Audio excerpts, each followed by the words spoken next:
Okay, we're going to go ahead and get started now. So let me just bring my PowerPoint up here. All right, just to kind of let you know how things work, on your screen you'll see a Q&A section at the top left. You can click on that and you can ask questions. Also, you'll notice at the bottom a hot and cold bar. Using that hot and cold bar will kind of tell me how things are going. If you think things are going good, slide it over to hot. If they're going bad, slide it over to cold. Okay, so I hope we don't have any cold on there. But it kind of gives me an idea of how things are going. So if you see a topic that you particularly like that I'm going over, make sure you slide it over to hot again. Okay, so let's go and get started. Welcome to F&I in social media, a good match or a waste of time. My name is David Johnson, and I decided to do this webinar because, well, one, there's been a lot of controversy surrounding it. A lot of people get angry and name-calling, all sorts of crazy stuff was happening on Dealer Elite and a couple other places as well. And I thought instead of me just kind of jumping in there and giving my 2 cents, because as we all know, sometimes it's difficult to get your point across in a forum where it's just text, I thought that it would be nice to do a webinar so that, one, I can kind of share with you my ideas, and two, you can ask questions. So feel free as we go to ask questions. I may not see them until the end, but I promise you that I will get to them, and I will also leave a section at the end for some Q&A. Okay? So without further ado, let's go ahead and get into it. So first, it's important to get into what social media is and what social media isn't before I can answer the question, is social media a good thing or a waste of time? First thing to know is social media is not about selling. Now, I've read posts where people were talking about how social media is not good for selling F&I products. I agree. Social media isn't about selling at all anyway. So it's really important that you remember that. It's not about selling your products. Right? It's not about selling anything except for yourself. So we're going to talk a little bit about that going forward. But social media is about building trust. Now, of course, for someone to trust you, they have to like you first. For someone to like you, they have to know you. This is all about building trust. We're going to talk about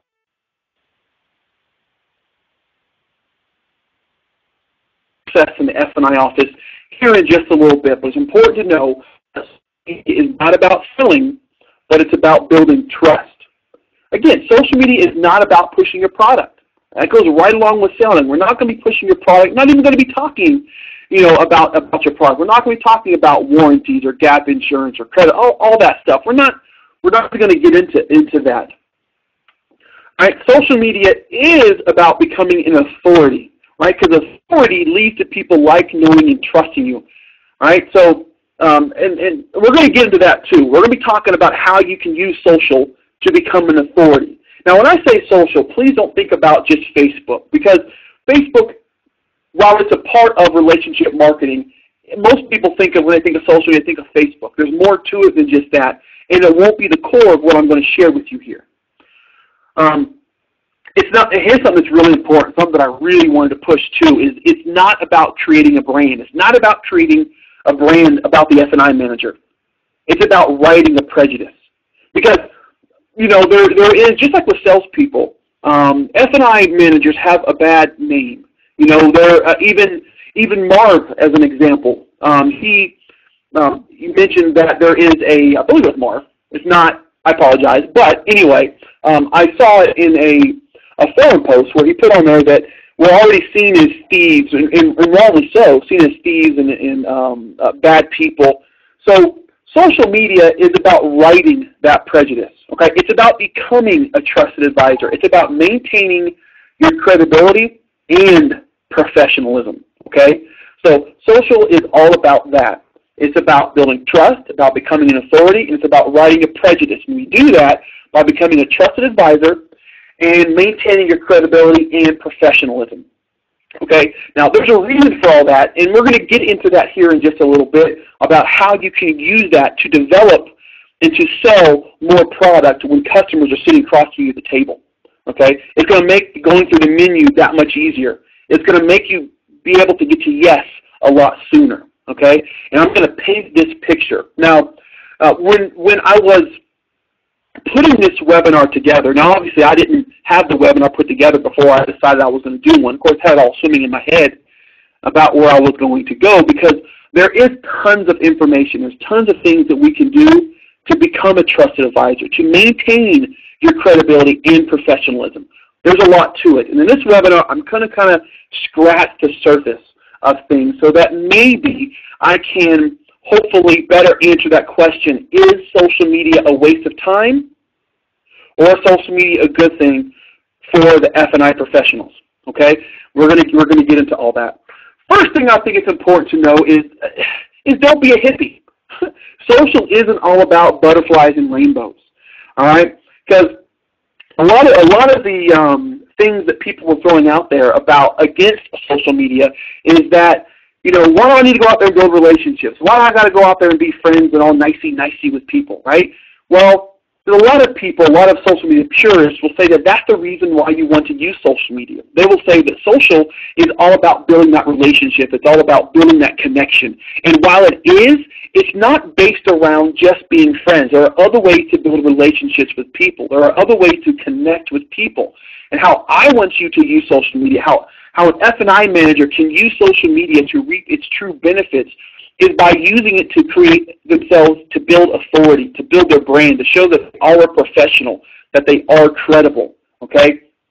So social media, while I do want you to build relationships, I don't want you to build the huggy, touchy, feely kinds of relationships, okay? Don't be a hippie. And I apologize if that offends anybody, but I hope you kind of get the idea, okay? It's not all about butterflies and rainbows.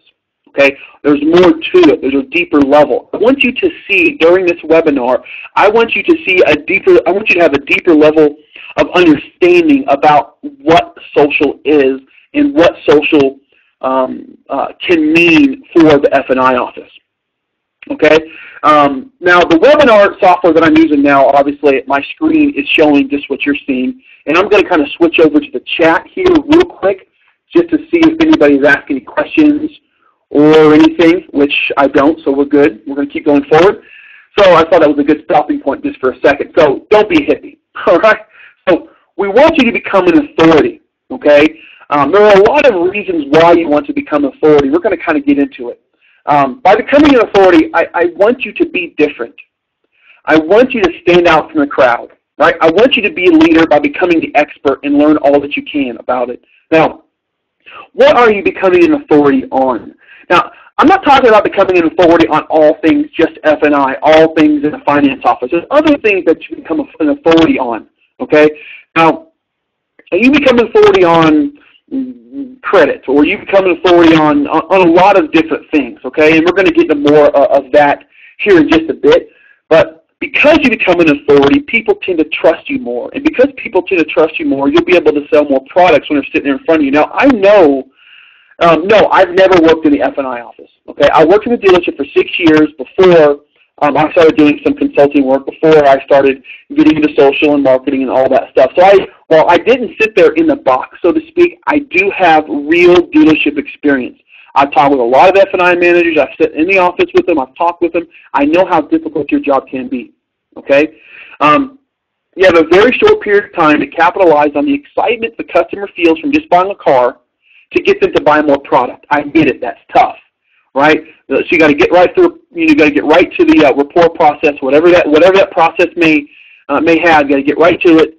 Get them to sign off and okay all the products that you're going to sell. I get it. I understand the difficulty in that. But can you imagine if when people are sitting there across from you, they already feel like they know you because they respect you, they trust you, they already see you as the authority, and they're sitting across from you, and while you may have never met face-to-face, they are comfortable with you. And so that when you tell them the importance of an aftermarket warranty or gap insurance or what have you, they're going to look at you and they're going to trust you and they're going to believe you because you already are an authority in their eyes, okay? Just like Cartman there, okay? A person of authority is the go-to, okay? Someone who's an authority is respected. They're trusted. They are known as being the professional. They are the go-to person for any kind of problems or issues or what have you, whatever it may be, okay?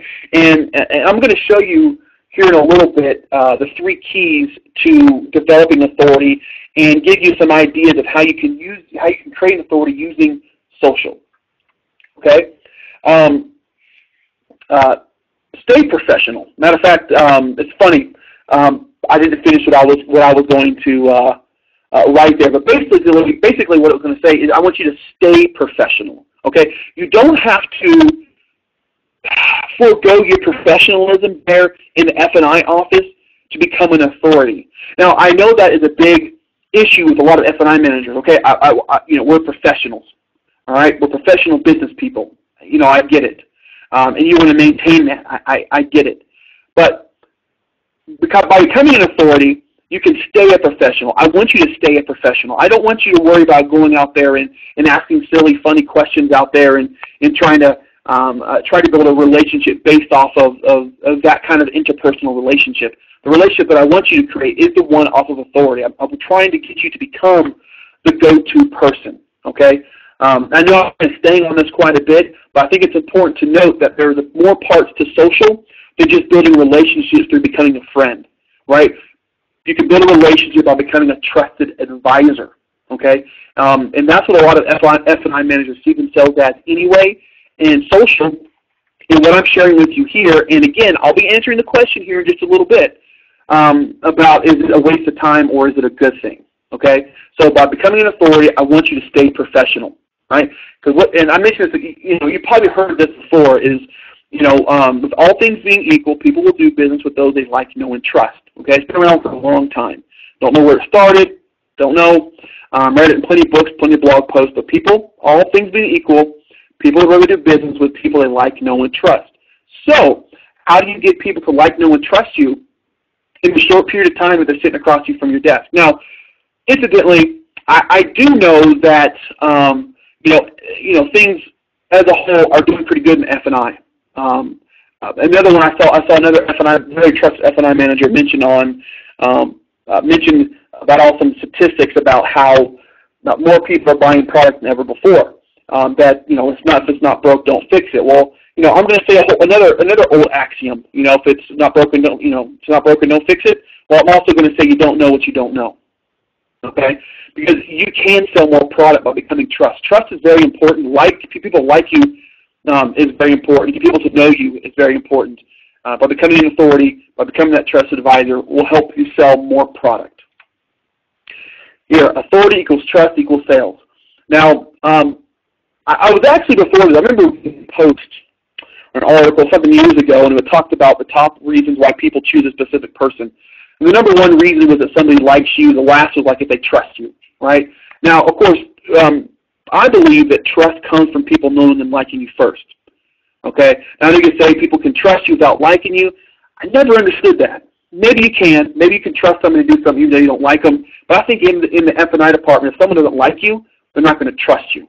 Okay, so by becoming authority equals trust equals sales. Okay, so what does this mean anyway? What does all of that mean anyway? Okay, and we talked about authority, we talked about how important it is, we talked about what it can do, but what does that really mean, right? And here's the other old axiom: is if you want people to buy, you must first sell yourself. Yes, I said to begin with that social is not about selling. It's not about selling product. But it is about selling you. It's about building your own personal brand. I really don't know if this guy was like an F&I manager, but maybe. Google Images, who knows. But if you want people to buy, you must first sell yourself, okay? You sell yourself by becoming the authority. You sell yourself by showing people that you are an expert in your field, that you can be trusted. Because like I said, that trust is going to lead to more sales. When they're sitting across from you in the box, so to speak, they're sitting across from you on the desk, they're sitting there like, I trust this person. Before you even open your mouth, they feel like they know you because they know more about you. They know who you are. Now, besides all of that, okay, I'm going to tell you, but this is a great way to market yourself. Always think of yourself as a business, as a brand, right? So, heaven forbid, if you ever decide that you want to go to another dealership, you already have this brand out there. People already know you. This will help sell you to another dealership. Just a thought. I'm not saying go somewhere else, but it's a great way for people to know you, for other dealers to go, wow, really? You're doing this? You're hired, okay? So think about it in more ways than just customer value, but also think about it as going to another dealership value, okay? People are looking for a trusted advisor in the loan truck industry. They just are. You know, my friends and family, since they know that I'm in the auto industry, they prefer to come to me and ask me, hey, do you know somebody? Do you know somebody I can trust? We all know people like that. But we're in an industry that is not trusted that much, right? People are scared to go buy a car because, you know, they're going to leave too much money on the table, they're not getting enough for the trade, they're going to put too much money down. There's fear. It's there. People are looking for the trusted advisor. If you become it, it's going to be much easier for people to trust you than maybe another industry that's maybe more trusted. Now, it's something that I like to say, and I talk about persuasion, okay? Of course, in my business is persuasive concepts. I like persuasion. I like influence. It interests me. Something to note, and if you're writing anything down, I want you to write this down right now, okay? People will sometimes believe what they are told, but will always believe what they conclude. I'll say it again. People will sometimes believe what they are told, but will always believe what they conclude. What that means is I don't want you to go out there telling people you're different because you won't be believed. But if you're going out there and you act differently, if you are different, people will conclude it, and that's infinitely more persuasive, that's infinitely more influential by doing it that way, by becoming the trusted advisor instead of just saying you're a trusted advisor, okay? Because people conclude it in their own mind, they believe it. Being trusted leads to more deliveries, selling more cars. Not only you don't sell cars, but it'll help the dealership out because the personal brand of the employees are every bit or more important than the brand of the dealership itself. Okay? Let's say that again. The personal brand of the employees of the dealership are as important or more important than the brand of the dealership itself because the brand of the dealership is made up of the personal brands of the people that work there. Hey, that's 10 times fast. All right? So it leads to more deliveries. It leads to higher F&I penetration and products sold. Okay? All those are important, right? More deliveries, higher F&I penetration, and more products sold. Those are important, right? Of course they're important, right? So all of this is going to lead to that. Okay? That's what that all means. Now, I'm going to go check the question section. Make sure the questions here. Looks like not yet. So let's go ahead and go back over to the 3 keys to unlocking authority.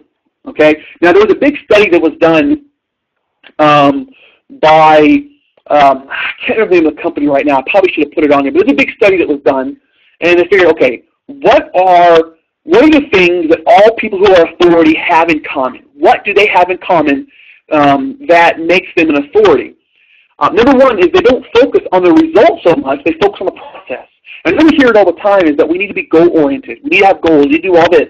But by focusing on the goal, by focusing on becoming an authority instead of the processes that we're going to talk about here in just a minute, if you focus on the goal and not the process as much, you don't have as much, what's the word I'm looking for? You don't have as much, you don't get as much respect. You don't have as good of results if you focus on the goal instead of the process. So focus on the process. Focus on the things that you have to get done. And we're going to talk about here in just a minute. We're going to talk about those things here in just a moment. Is know what you're talking about, right? Number 2, know what you're talking about. Read. Ask questions. See what people are interested in. But know what you're talking about. Don't just put something out there that sounds great. And I know a lot of people like this, okay? So it may seem silly me saying this, but don't just put things out there that you think will make you sound good, right? Because you want it to be true. You want people to be able to fact-check what it is that you're saying, because if what you're saying can't be fact-checked, then you're not going to be an authority. So know what you're talking about. Read, read blogs, read the newspaper, magazines, trade publications, whatever it is, read. Learn as much as you can about what it is that you want to become an authority on. And again, we're going to talk about some things that you can do to really build that authority other than gap insurance, other than aftermarket warranties, okay? Because I know a lot of you are unsure about putting the product out in the limelight and have discussions about it, so don't. You can. I think that fear is a little unfounded. Well, I don't want to say that. I understand the fear. I get what you're trying to say, but it's not really plausible to have those fears because, by bringing stuff out and talking about things like that and explaining them, becoming an authority, being transparent does help the process. But you don't have to do it. You don't have to talk about those things. Those things can still be left in the dark if you want to and talk about them, across, once they're in the box with you. I get that. Number 3 is be consistent. Be consistent with your voice. Be consistent with what you talk about. Be consistent doing the things that you're doing to create an authority. We're going to talk about all of that here shortly. So those are the 3 keys to unlocking authority. Don't focus on the results so much, focus on the process. Know what you're talking about, and be consistent. Be consistent with who you are, okay? So let's talk about blogging to build authority. And it's funny, usually I have these just pop up one at a time, but obviously I forgot to do that. So one, if you want to be passionate, create your content with a strong voice. When you're creating content, you want your content to be epic, okay? No Jay, not an epic failure. I mentioned that to him last night. So be passionate, create content with a strong voice. Be epic in your content. Make your content be powerful, okay? Now, again, I'm just scratching the surface on some of the stuff here that we're going to be talking about. There's a lot more depth to social media in the F&I office. But here's a post. What to do when your bank turns you down for an auto loan, okay? And you're not talking about product, are you? Make a video, 5 tips to keep your credit in tip-top shape. A webinar, living debt-free within 5 years. A lot of stuff that you can do that relates to the business office, but isn't specifically what you sell. It's not specifically what you do. A lot of different things out there. But by creating powerful content, it builds authority. Because authority, like I said, is very important. I went to extensive detail about the importance of creating authority, okay? So blogging is very, very important. And you can talk about other stuff. And I don't want to embarrass Marv any out there, but I actually put a blog up for Marv a couple years ago, and he writes about some really good stuff, and I don't know if he's maintained the actual blogging part of it, but I was very interested to read what he had to say. And I wonder was he business-oriented at all. I know at one point he was talking about how he met with, or he went out to lunch and the way the waiter spoke with him, okay? Stuff like that, become an authority. And to a lot of us, Marv is an authority on what he does. And that's the same kind of authority that you could have in the F&I office if done the right way, okay? When you're blogging, I want you to have a vision. What is your goal? Okay, what's your vision? What do you want to do? What are you passionate about? What can you talk about that maybe doesn't have to do with your products, but maybe some of these other things that I talk about? Have that goal in mind, okay? Create a strong About Me page. The About Me page is a very, very important part of any website. Right? People want to know more about you. On my website, it's the second most viewed page besides the one that says blog. People want to know more about you.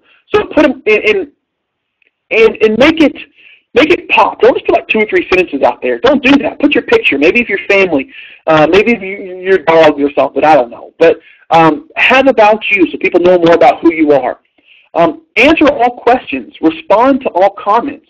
If you write a post and somebody responds to it or comments on it, I want you to respond to that question or that response and ask them a question based off of what they said to get the conversation a little bit deeper. Disagree on stuff, right? Point out incorrect information. There's information out there that has, it could be any number of things, maybe something that people wrongly think is right? All these myths out there, talk about them, right? I remember personally, I wrote a post called Forget About ROI, What's Your ROE? And that seems silly, but people are like, okay, well, why? Or I put, the other one I put, what was it? ROI isn't as important as the relationship. Now, I will tell you that first one, forget about ROI, return on investment, think about ROE, return of experience.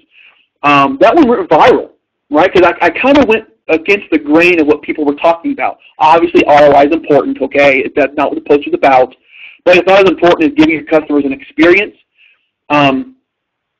Because some people think, well, what's the ROI in good customer service? It's like a duh moment. But anyway, it was syndicated in one space, and it had over 35,000 views because I went against the grain. Okay, so it's okay to disagree. Now, I know what you're thinking. Okay, so on blogging, how am I going to get people to see it? One, you can tell your customers about it. Right? It could be in the footer of all your emails. SEO, search engine optimization.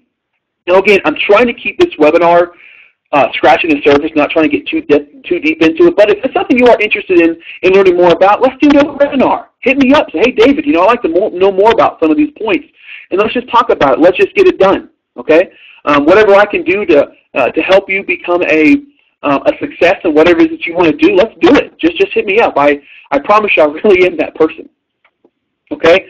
Build it and they will come. So now that you have a blog, now that we talked about a little bit here, and let me go check back the question section here, make sure there's no more any questions here. Okay?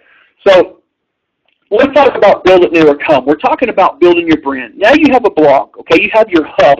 And I want you to think of your blog as that. It's your hub. It's the place that everything that you do online leads to, okay? So your blog is your hub. Use Outpost to interact and engage. Now, what's an Outpost? An Outpost is a site that you don't own, but you use it to build a community on, such as Facebook. Obviously, we would like to own Facebook, but since we don't, it's a place that you can go to away from your hub, your blog that you do own. You can do what you want to do on it. But you go to and actively engage people, okay? You can do it on Twitter or LinkedIn, and we're going to talk about LinkedIn here in just a moment, though. But you can use those outposts to kind of engage and interact around your brand. Now, I'm not talking about using it to, be a hippie. Unless you want to, that's fine. I'm not saying you can't. You can't do that. I just don't want you to think as social media as just a way to make friends, just a way to be all touchy-feely. There's more to it than that. You can use it to build an authority. You can use it to build your own brand around your professionalism and to become a trusted advisor, okay? So you can also use LinkedIn to network. Now, how can you use LinkedIn to network? And again, this is something else I've talked extensively about. Something else, another post of mine that actually went viral was about the 5 things you can, LinkedIn, 5 ways to connect with the movers and shakers. I believe that's what I titled. Another one that went, went viral and created myself as an authority on social, at least in some people's eyes, okay? So it's the same sort of thing that you can do yourself as an F&I manager. Because remember, what we're trying to do, all of this leads to when someone's sitting across from you at the table, they already feel like they know who you are and trust you and believe you when you tell them they need GAP or you tell them they need an aftermarket, trying to not say aftermarket warranty. They need a service contract. They will believe you. They will trust you because they know they feel like they know who you are and you're an authority. You tell them they need it, they're going to get it. Okay, that's what we're trying to do. We were trying to create you as the trusted advisor. So, with LinkedIn is a great way to kind of get referrals, to kind of get known with the other professionals out there, because LinkedIn is the professionals network. Okay. Every Fortune 500 CEO is on LinkedIn, every one of them. Okay, the movers and shakers are there on LinkedIn. There's a great ways that you can connect with them. First is you want to find the right people to connect with. Who should you connect with? One, try to keep it local. Think of other business owners, CEOs in a local market that you can connect with. Maybe you could even think about people. Maybe you can think of people who own insurance companies, right? Because maybe those are people who can send people your way. Okay. But you really can connect with any kind of business, which is fine. I like to connect with other business owners. One, I do a lot of work with social media. So really any business I can help when it comes to social. And then you can connect with the right people. Now it's really easy. How do you connect with somebody? Because LinkedIn can be a little, what should I say here? It can be a little, shirt and tie, okay? Meaning if you connect with somebody, there's a little button that says, I don't know you. I don't know this person. If that button click too many times, you will get an alert. I did that in the very beginning. I was trying to connect with everybody until my my connection with people was revoked for a short period of time. This was years ago, but I did that same problem, and LinkedIn does do that. So how do you connect with people? Well, once you find somebody that you want to connect with, just shoot them a quick message. Say, hey, my name is David Johnson. I'm the F&I manager at ABC Ford, and I'm just looking to connect with other professionals in our community, so that one of my customers ever wants me to refer them to a chiropractor, I know who to send them to. Okay, and they're going to think, is that person going to say no? You just said I might refer you business, so they're going to go, yep, click, and I'm going to do it. Now you could also, something I've been doing here recently too, is creating videos and kind of just introducing myself in that way. But if you don't feel like doing that, doing this way is just fine as well. So once they have connected with you, they will. Hold on, just 1 second.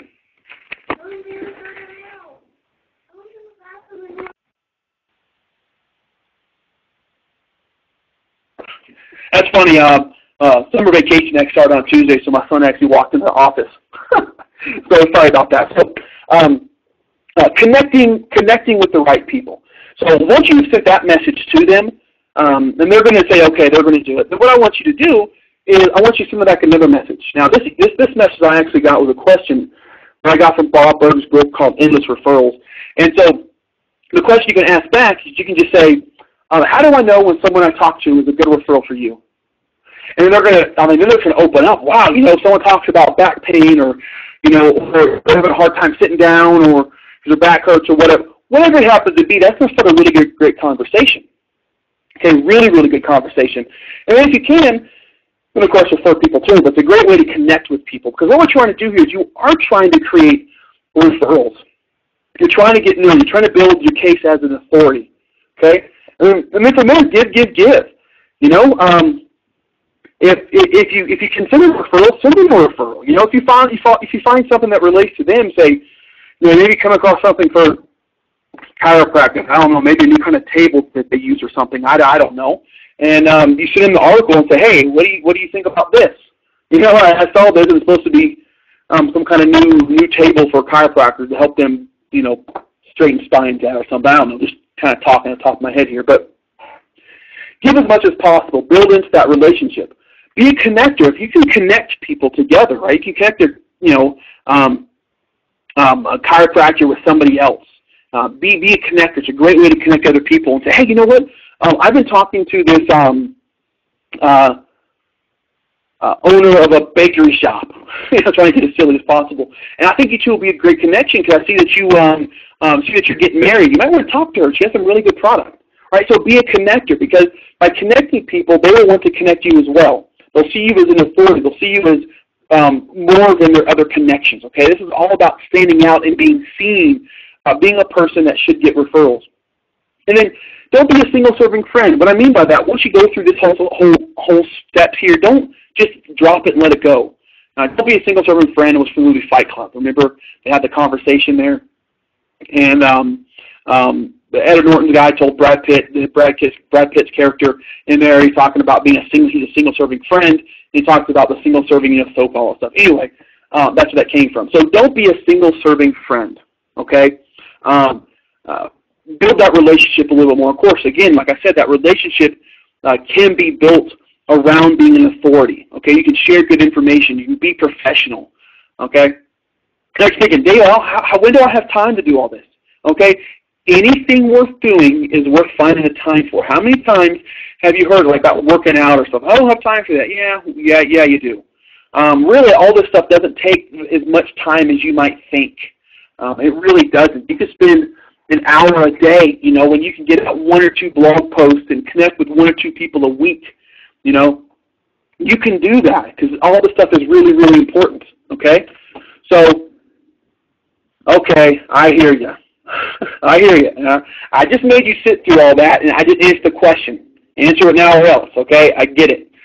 All right, the question was, F&I in social media, a good match or a waste of time?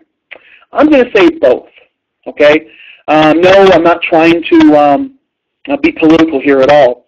I say both because it can be a waste of time if you think about it in the wrong ways. If you think of using social as pushing your product, as selling people, as being,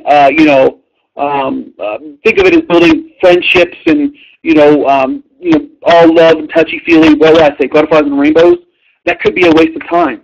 But it's a good match if you do it to become an authority, if you do it to build trust, if you do it because you're trying to become that trusted advisor. So when people are sitting across from you at the table, they believe what it is that you're telling them without you having to worry about them going, well, I don't know. My friend said this isn't that. You are the trusted advisor. So social media is a good match if you do it right. It's a waste of time if you do it wrong. Okay? So that's actually all that I have for today's webinar. I really, really hope that I answered the question, is F&I a good match or a waste of time? If anybody has any questions, please feel free to ask them.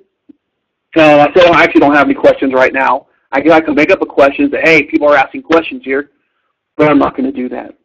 So If you don't have any questions, please feel free to hit me up on Facebook, which is David Johnson, facebook.com/David Johnson 101. You can ask him there. You can email me at david@persuasiveconcepts.com. Check the spelling. david@persuasiveconcepts.com. Hit me up there. If you want to do any more depth in any of this webinar, any of the stuff that I've talked about, please feel free to hit me up. I'm here to help however I can. Have a great day.